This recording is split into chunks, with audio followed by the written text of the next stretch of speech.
चलिए आइए मेरे प्यार प्यार छात्र, आज का इस वीडियो में आप सभी बच्चों का स्वागत है। और आज की इस वीडियो में हम बात करने वाले फिजिक्स का चैप्टर नंबर 6 का विद्युत चुंबकीय प्रेरण। विद्युत चुंबकीय प्रेरण का वो तमाम सारे प्रश्न बताने वाले मेरे प्यार प्यार छात्र, जो कि आप सभी बच्चों को परीक्षा हॉल में पूछे जाएंगे।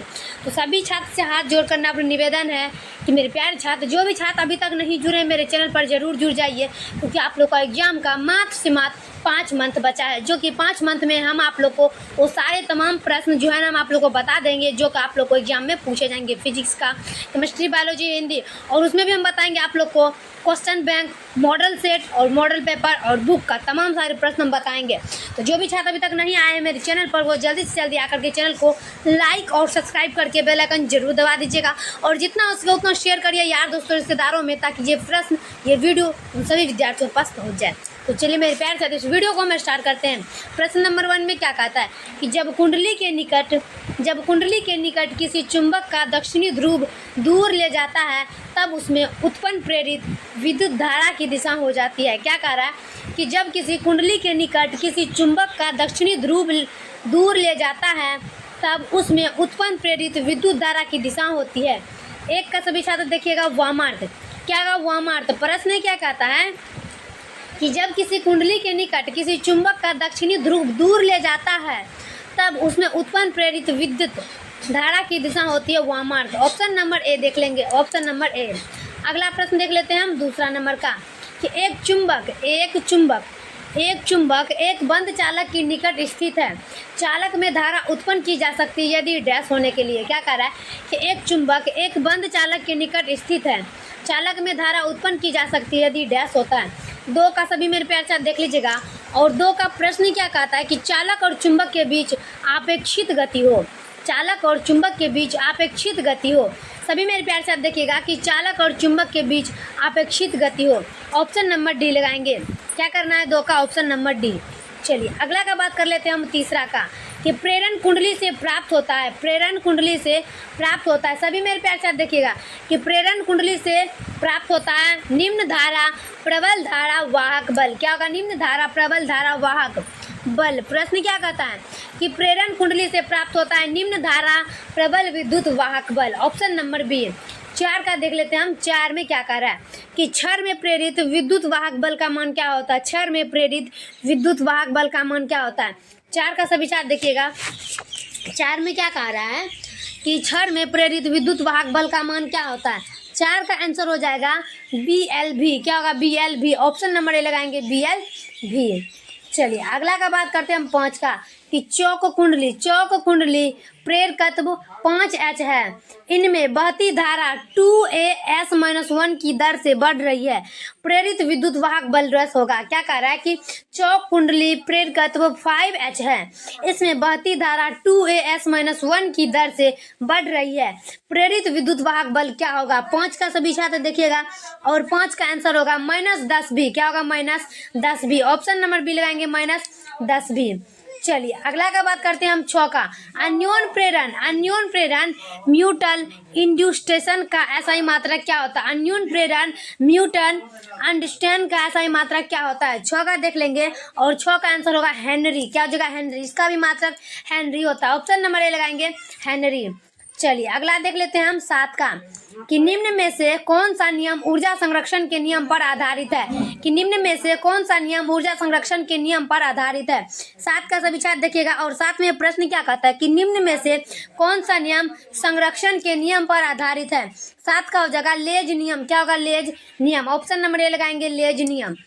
चलिए अगला देख लेंगे हम 8 का कि चुंबकीय फ्लक्स का ऐसा मात्रक क्या होता है? चुंबकीय फ्लक्स का ऐसा ही मात्रक क्या होता है? याद रखेंगे कि चुंबकीय फ्लक्स का ऐसा ही मात्रक हो जाएगा हेनरी। इसको H से हम सूचित किया जाता है। क्या कह रहा है कि चुंबकीय फ्लक्स का ऐसा ही मात्रक होता है, चुंबकीय फ्लक्स का ऐसा ही मात्रक नहीं होता है, H। Option number D. चलिए अगला देख लेते हैं हम 9 का कि चुंबकीय प्रेरण के समय के साथ बदलने से किसी बिंदु पर उत्पन्न होता है। कि चुंबकीय प्रेरण के समय के साथ बदलने से किसी बिंदु पर उत्पन्न होता है। 9 का देख लेंगे, और 9 का प्रश्न क्या कहता है कि चुंबकीय प्रेरण के समय के साथ बदलने से किसी बिंदु पर उत्पन्न होता है। 9 का आंसर हो जाएगा विद्युत क्षेत्र। क्या होगा? विद्युत क्षेत्र। ऑप्शन नंबर सी लगाएंगे, विद्युत क्षेत्र। चलिए अगला देख लेते हैं हम 10 नंबर का कि ट्रांसफार्मर का कार्य क्या करता है। ट्रांसफार्मर का कार्य क्या है, याद रखेंगे। ट्रांसफार्मर का कार्य क्या होता है, ट्रांसफार्मर का कार्य होता है केवल डीसी। क्या होता है कि ट्रांसफार्मर का कार्य होता है केवल डीसी के लिए। क्या होगा, केवल डीसी। ऑप्शन नंबर ए लगाएंगे, केवल डीसी। चलिए अगला देखेंगे हम 11 का, कि ट्रांसफार्मर पर कोड बनाने के लिए सबसे उपयुक्त पदार्थ निम्न में से कौन है। कि ट्रांसफार्मर का कोड बनाने के लिए सबसे उपयुक्त पदार्थ निम्नलिखित में से कौन है। 11 का सभी छात्र देखिएगा और 11 का आंसर भी लगाना है कि ट्रांसफार्मर का कोड बनाने के लिए सबसे उपयुक्त पदार्थ निम्नलिखित में से कौन है। 11 का आंसर हो जाएगा मुलायम इस्पात। क्या होगा, मुलायम इस्पात। ऑप्शन नंबर ए लगाएंगे, मुलायम इस्पात। चलिए अगला का बात कर लेते हैं हम 12 का, कि तत्व तार एमीटर मापता है पर्यावर्ती धारा का। क्या करा कि तत्व तार एमीटर मापता है पर्यावर्ती धारा का। 12 का आंसर होगा औसत मान। क्या होगा, औसत मान। सभी छात्र देखिएगा कि तत्व तार एमीटर मापता है पर्यावर्ती धारा का औसत मान। ऑप्शन नंबर बी लगाएंगे हम, औसत मान। चलिए अगला देख लेते हैं हम 11 का। 12 का 11 का देखें,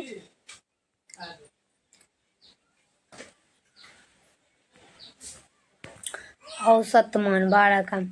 चलिए 13 में देखते हैं कि किसी ऊंचाई स्टोप अप ट्रांसफार्मर में प्राइमरी और सेकेंडरी में क्रमशः N1 और N2 लपेट रहे हैं तब डैश होता है। क्या करा कि किसी ऊंचाई स्टोप अप ट्रांसफार्मर में प्राइमरी और सेकेंडरी में क्रमशः N1 और N2 लपेट रहे हैं तब क्या होता है, तब N2 के बराबर N1 होता है। N2 के बराबर N1 होता है। क्या कह रहा प्रश्न, कि किसी ऊंचाई स्टोप अप ट्रांसफार्मर के प्राइमरी और सेकेंडरी में क्रमशः N1 और N2 लपेट रहे हैं तब N2 एरो N1 होता है। ऑप्शन नंबर बी इसके बराबर इसके होता है। चलिए अगला देख लेते हैं हम 4 का, उद्ग्रह तल में चालक तार की वृत्ताकार कुंडली रखी हुई है। इसकी ओर एक क्षण चुंबक लाया जा रहा है। चुंबक का उत्तरी ध्रुव कुंडली की ओर है। चुंबक की तरफ से देखने पर कुंडली में प्रवाहित विद्युत धारा की दिशा क्या होती है। प्रश्न क्या कहता है कि उद्ग्रह तल में चालक तार की वृत्ताकार कुंडली रखी हुई है। इसकी ओर एक छोर चुंबक लाया जा रहा है। चुंबक का उत्तरी ध्रुव कुंडली की ओर है। चुंबक की तरफ से देखने पर कुंडली में प्रवाहित विद्युत धारा दिशा होगी। 14 का आंसर हो जाएगा वामार्थ। क्या होगा, वामार्थ। प्रश्न क्या कहता है एक बार और समझते हैं कि उद्ग्रह तल में चालक की वृत्ताकार कुंडली रखी हुई है। इसकी ओर एक क्षण चुंबक लाया जा रहा है। चुंबक का उत्तरी ध्रुव कुंडली की ओर है। चुंबक की तरफ से देखने पर कुंडली में प्रवाहित विद्युत धारा दिशा होती है। इसका आंसर होगा वामार्थ।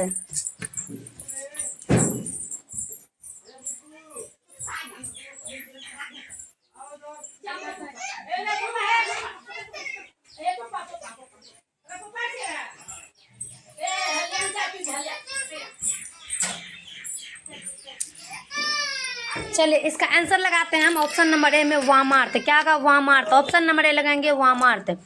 चलिए अगला का बात कर लेंगे हम 15 नंबर में। 15 में क्या कह रहा है कि एक सीधी चालक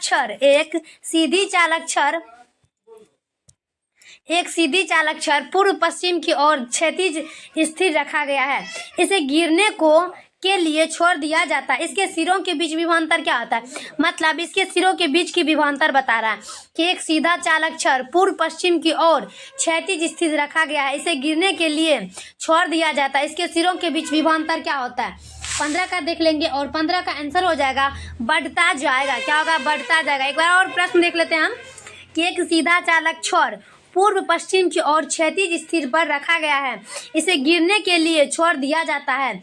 इसके सिरों के बीच की विभवांतर बढ़ता जाएगा। ऑप्शन नंबर बी लगाएंगे।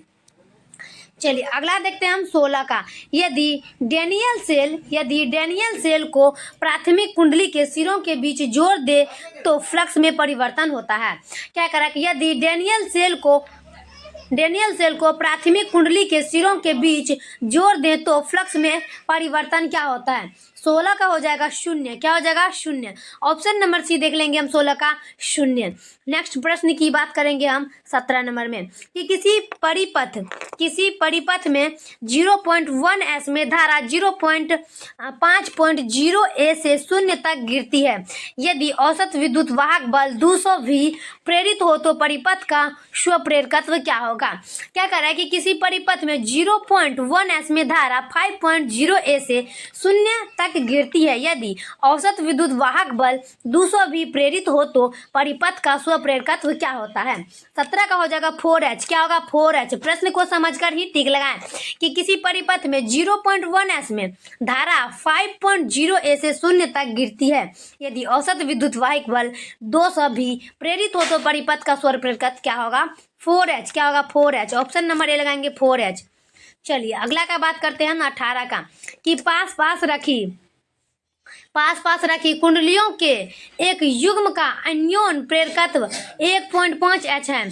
इनमें एक कुंडली में विद्युत धारा शून्य से बढ़ते हुए 0.5 S में 20 A हो जाती है तो दूसरी कुंडली से चुंबकीय फ्लक्स बंधता में परिवर्तन क्या होता है। प्रश्न क्या कहता है एक बार देख लेते हैं कि पास रखी कुंडलियों में एक युग्म का अन्योन प्रेरकत्व 1.5 H है। इनमें एक कुंडली में विद्युत धारा शून्य से बढ़ते हुए 0.5 S में 20 A हो जाती है तो दूसरी कुंडली से चुंबकीय फ्लक्स बांधता हुआ परिवर्तन क्या होता है। बांधता हुआ परिवर्तन क्या होता है वो हो जाएगा आप लोग का 30 WB। क्या होगा 30 WB। ऑप्शन नंबर बी देख लेंगे 30 WB। अगला का बात कर लेंगे हम 19 का कि चित्र में सीधी तार, हम चित्र नहीं बनाए हैं आप लोग चित्र देख लीजिएगा बुक में कि चित्र में सीधी तार में प्रभावित धारा I बराबर 50 A है तथा लूप का वेग V बराबर 10 ms-1 दाईं ओर है। जब बराबर 0.2 M है तो लूप में प्रेरित विद्युत वाहक का बल परिणाम है चित्र में सीधी तार की परिवाहित धारा क्या होगा। चलिए हम देख लेते हैं कि चित्र में सीधी तार प्रवाहित धारा I बराबर 50 A है तथा लूप का वेग हो जाएगा V बराबर 10 ms-1 दाईं ओर है यानी कि इसके ओर है। जब x बराबर 0.2 M है तो लूप में प्रेरित विद्युत वाहक बल का परिमाण है और चित्र में सीधी तार का प्रवाहित धारा क्या हो जाएगा। 19 का देख लेंगे 1.7 गुना 10-5 भी। क्या होगा 1.7 गुना 10-5 भी। ऑप्शन नंबर ए लगाएंगे। चलिए अगला देख लेते हैं हम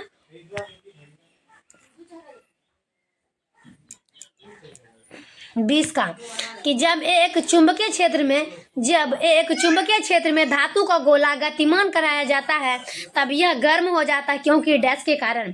कि जब एक चुंबकीय क्षेत्र में धातु का गोला गतिमान कराया जाता है तब यह गर्म हो जाता है क्योंकि डैश के कारण। वो जगह भावर धारा उत्पन्न होने के कारण यह गर्म हो जाता है। क्या कह रहा है प्रश्न की जब एक चुंबकीय क्षेत्र में धातु का गोला गतिमान कराया जाता है तब यह गर्म हो जाता है क्योंकि भावर धारा उत्पन्न होती है। ऑप्शन नंबर सी लगाएंगे।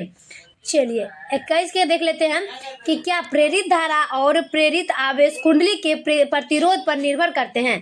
क्या करें क्या प्रेरित धारा और प्रेरित आवेश कुंडली के प्रतिरोध पर निर्भर करते हैं। 21 का लगाएंगे हाँ। क्या हो जाएगा हाँ। प्रश्न क्या कहता है क्या प्रेरित धारा और प्रेरित आवेश कुंडली के प्रतिरोध पर निर्भर करता है तो वो हो जाएगा हाँ। क्या होगा हाँ। ऑप्शन नंबर ए लगाएंगे। चलिए 22 में देख लेते हैं कि प्रेरण कुंडली चनित्र इंड्यूस्टेशन कूल ग्रेंटेरन होती है। क्या कर रहा है कि प्रेरण कुंडली जनित्र इंड्यूस्टेशन कोली ग्रेन केटर होती है। 22 का हो जाएगा उच्च वोल्टता। क्या होगा उच्च वोल्टता। ऑप्शन नंबर बी देखेंगे हम उच्च वोल्टता। अगला का बात करेंगे हम 23 का कि यदि डीए क्षेत्र पर डाला गया लंब चुंबकीय क्षेत्र चुंबकीय प्रेरण और चुंबकन की तीव्रता m के बीच संबंध है तो साथ में थीटा कोण बनाता है तब डीए क्षेत्र पर चुंबकीय फ्लक्स होगा। प्रश्न क्या कहता है कि यदि डीए क्षेत्र पर डाला गया लंब चुंबकीय क्षेत्र चुंबकीय प्रेरण और चुंबकन की तीव्रता m के बीच संबंध के साथ थीटा कोण बनाता है तब डीए क्षेत्र पर चुंबकीय फ्लक्स क्या होता है। प्रश्न को हमेशा समझिएगा मेरे प्यारे छात्र। हर एक प्रश्न को समझने के लिए 10 सेकंड का टाइम देता है 15 सेकंड का टाइम देता है। आप हर एक प्रश्न को समझकर ही टिक लगाएं कि यदि डीए का क्षेत्र पर डाला गया लंब चुंबकीय क्षेत्र चुंबकीय प्रेरण और चुंबकन की तीव्रता m के बीच संबंध है के साथ थीटा कोण बनाता है तब डीए क्षेत्र पर चुंबकीय फ्लक्स क्या होगा। 23 का हो जाएगा ऑप्शन नंबर बी। 23 का ऑप्शन नंबर बी लगाएंगे B.D A point cos theta. B.D A point cos theta. Option number B. चलिए अगला देखते हैं हम 24 का कि यदि डीए क्षेत्रफल यदि डीए क्षेत्रफल सदिश पर चुंबकीय क्षेत्र बी लंबवत हो तब डीए क्षेत्र पर चुंबकीय फ्लक्स क्या होगा। यदि डीए क्षेत्रफल सदिश पर चुंबकीय क्षेत्र बी लंबवत हो तो तब डीए क्षेत्र पर चुंबकीय फ्लक्स क्या होगा। डीए क्षेत्र पर चुंबकीय फ्लक्स क्या होगा, देख लेते हैं। ऑप्शन नंबर डी हो जाएगा। ऑप्शन नंबर डी क्या होगा, शून्य। क्या हो जाएगा, ऑप्शन नंबर डी में शून्य। चलिए अगला देख लेते हैं हम 25 का, कि चुंबकीय फ्लक्स का ऐसा मात्रक क्या होता है, वेबर। क्या होगा, चुंबकीय फ्लक्स का ऐसा मात्रक हो जाता है वेबर। ऑप्शन नंबर ए लगाएंगे, चुंबकीय फ्लक्स का ऐसा मात्रक वेबर। चलिए अगला देखेंगे हम 26 का, कि विद्युत चुंबकीय प्रेरण की घटना की खोज की गई थी। कि विद्युत चुंबकीय प्रेरण की घटना की खोज किसने की थी, याद रखेंगे फैराडे द्वारा हुआ था। विद्युत चुंबकीय प्रेरण की घटना की खोज फैराडे द्वारा हुआ था। ऑप्शन नंबर ए लगाएंगे।